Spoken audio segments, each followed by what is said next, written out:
Hello friends, नमस्कार। मैं हूं आपके मित्र डॉक्टर उमाश्री और मैं अपने यूट्यूब चैनल में आप सबका बहुत बहुत स्वागत करती हूं मेरे प्यारे मित्रों। आज मैं आपको बताने जा रही हूं कुछ ख़ास बात। हमें अक्सर रास्ते में ऐसी खबरें देखने को मिलती हैं, ऐसी बातें देखने को मिलती हैं जिसमें कोई लड़का या कोई बदमाश किसी महिला की गले की चैन लूट कर ले गया। हम अखबार में भी पढ़ते हैं ये खबरें। इसी के साथ साथ कई बार कोई किसी का बटुआ छीन के भाग जाता है, कोई किसी की जेब काट के भाग जाता है, या कई बार तो हद हो जाती है जब कई बदमाश किसी के घर में घुसकर हथियार दिखाकर उनका काफ़ी कुछ धनराशि लूट कर ले जाते हैं। हम जानते हैं ये समाज के कलंक हैं, ये बहुत धोखेबाज और बदमाश लोग हैं। पर इनसे भी दो कदम आगे एक और तबका है जो हमारे इर्द गिर्द मौजूद होता है, हमारे साथ उठता बैठता है, हमारे साथ चाय पीता है। अक्सर हम उनके घरों में आते जाते हैं, अक्सर वो हमारे घरों में आते जाते हैं, लेकिन अच्छे इंसान के रूप में एक बहरूपिया छुपा हुआ होता है या बहरूपिया महिला छुपी हुई होती है, हम उन्हें नहीं समझ पाते। जब वो हमें अच्छा खासा लूट लेते हैं, हमारे विचारों के द्वारा हमें तोड़ देते हैं, हमें अपने उनके बारे में अपनी राय बदलने को मजबूर कर देते हैं, और जब हमें लगता है कि इतने सालों तक जिस रिश्ते को हम जी रहे थे वो तो एक मृत रिश्ता था और वास्तव में वो स्वार्थी लोग थे जो किसी स्वार्थवश हमसे जुड़े हुए थे, और अब उनका पर्पस पूरा हो गया तो हमें दूध में से मक्खी की तरह निकाल कर फेंक दिया और हमें अच्छा खासा बेवकूफ़ बना दिया, अच्छा खासा लूट लिया। ऐसा होता है ना मित्रों कई बार आपके साथ में। तो मैं आपको यहाँ ये कहना चाह रही हूँ कि जो हमें धमकाकर कुछ लूटते हैं या चैन या पर्स लूटते हैं, मैं यहाँ ये नहीं कह रही हूँ कि वो व्यक्ति अच्छा है, पर उन लोगों से भी ज़्यादा खतरनाक हमारे ही इर्द गिर्द मौजूद होते हैं लोग जो हमारी जड़ें काटने की कोशिश करते हैं और जिनका पूरा निशाना हमारी प्रॉस्पेरिटी पर होता है। वो लंबा चौड़ा समय लेते हैं, बहुत लंबा चौड़ा समय लेते हैं मित्रों। कई सालों का रिश्ता निभाने की कोशिश करते हैं और उसके बाद अचानक से चंद रुपयों के लिए, चंद पैसों के लिए, चंद स्वार्थ के लिए उस रिश्ते की ऐसी बलि चढ़ा देते हैं कि हम बहुत बड़ा सदमा पा जाते हैं और हमें महसूस भी नहीं होता कि ये क्या हो गया हमारे साथ में। मित्रों, होता है ना ऐसा आपके साथ भी? तो मैं यहाँ आपको यही बताने जा रही हूँ कि आप ऐसे लोगों का थोड़ा ध्यान रखें और सतर्कता से लोगों से अपने रिश्ते जोड़ें। ये नहीं कि रिश्तों की आड़ में कोई व्यक्ति आपको बेवकूफ़ बना रहा है, और इसमें बड़ा जटिल काम होता है मित्रों। जो हमें एक लताड़ लगाता है, लड़ाई झगड़ा करता है, उसके तो हम देखकर समझ जाते हैं कि भाई हमारा ये तैशी नहीं है। लेकिन ऐसे लोग जो बहुत प्यार से बोलते हैं, स्नेह से बोलते हैं, घर में आना जाना रखते हैं, अच्छे अच्छे आयोजन पर एक दूसरे को बुलाते हैं, ऐसे लोगों को आप समझ ही नहीं पाते कि उनकी नज़र आपके किस पूंजी पर है, किस पूंजी पर आपकी उनकी नज़र है, या आप पहचान नहीं पाते हो। तो आज की वीडियो में यही आपको बता रही हूँ कि ऐसे लोगों को कैसे पकड़ें। ऐसे लोगों को पकड़ना मित्रों बहुत ही जटिल खेल है, आसान बात तो बिल्कुल नहीं है, बहुत ही जटिल खेल है।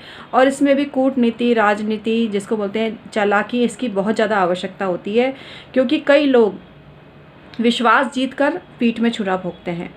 वो कई सालों तक आपका अच्छा करते रहेंगे, जिससे कि आपको रत्ती भर भी ये अंदाज़ा नहीं लग पाएगा कि वो व्यक्ति आपका कितना दुश्मन था, बैरी था, या किस बात से चिढ़ा हुआ फिर वापस वो आपकी लाइफ में एंट्री होकर आपको लूटने की कोशिश कर रहा था। मेरे परिचित थे, बहुत पहले की बात है ये। उनको किसी व्यक्ति से उनकी बहुत ज़बरदस्त लड़ाई हो गई थी, और 2 दिन बाद ही मैंने देखा उस व्यक्ति से उन्होंने बोलचाल चालू कर दी थी। मैंने जब उनसे पूछा कि अरे भाई, आपकी तो इतनी ज़बरदस्त लड़ाई हो गई थी इस पर्सन के साथ में, और आप बोलचाल कैसे कर रहे हो इससे? बोले, लड़ाई झगड़ा करूँगा ना तो उतना बदला नहीं ले पाऊँगा, और मीठा बन के इसकी ज़िंदगी में घुसूँगा और फिर इसको लूट कर सदमा दूँगा, तब इसको समझ में आएगा कि इसके साथ क्या हो गया। मैंने कहा भाई ये तो बहुत ज़्यादा गलत बात है। तो उसने यही जवाब दिया, मैम आजकल तो यही होता है, क्या करूं, मैं तो इसी तरह से बदला लूँगा। पर भैया, मैं भी इस चीज़ को सुनकर मैं भी थोड़ी अवाक रह गई थी, और उस व्यक्ति से मैंने भी दूरी बना ली थी, क्योंकि वो हमारे कोई परिचित थे और अच्छे मिलने वाले थे। लेकिन मैंने सोचा भैया ऐसे व्यक्ति से तो दूरी बनाना ही अच्छी है, मतलब हल्की फुल्की जो जान पहचान थी उसको भी फिर हमने वहीं समाप्त कर दी।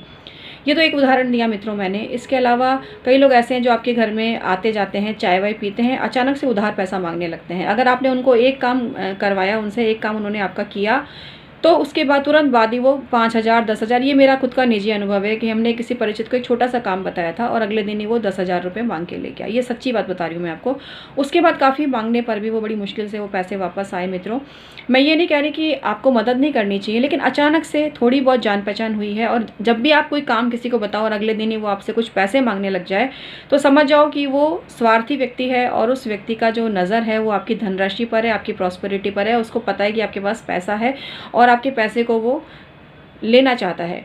तो यही चीज़ आपको ध्यान रखनी है। और ये उदाहरण मैंने आपको दिया है, ऐसे बहुत से लोग आपके इर्द गिर्द होते हैं, क्योंकि वैसे तो जहाँ तक हो सके उधार किसी से लेना देना नहीं चाहिए, लेकिन यहाँ इसका आशय ये मत लेना कि ज़रूरतमंद को उधार दो ही मत। ये सज्जन और दुर्जन की पहचान तो मित्रों आपको स्व विवेक से करनी पड़ेगी।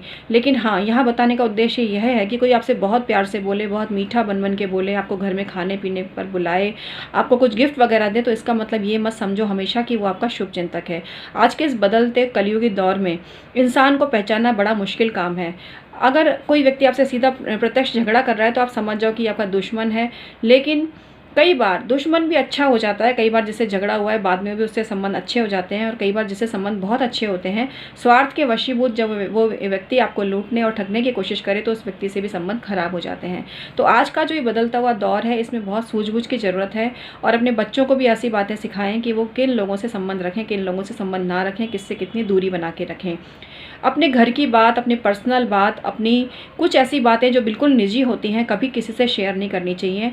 अगर आपके घर में कोई कमी भी है, आपके घर में कोई किसी तरह की कोई परेशानी भी है, तो वो हर किसी से शेयर ना करें। जैसे ही आप अपनी बातें किसी को बताते हैं तो आपको अंडर एस्टिमेट किया जाता है, आपकी पर्सनालिटी तो समझो वहीं कमज़ोर हो गई, क्योंकि आपके घर की बात बाहर चली गई।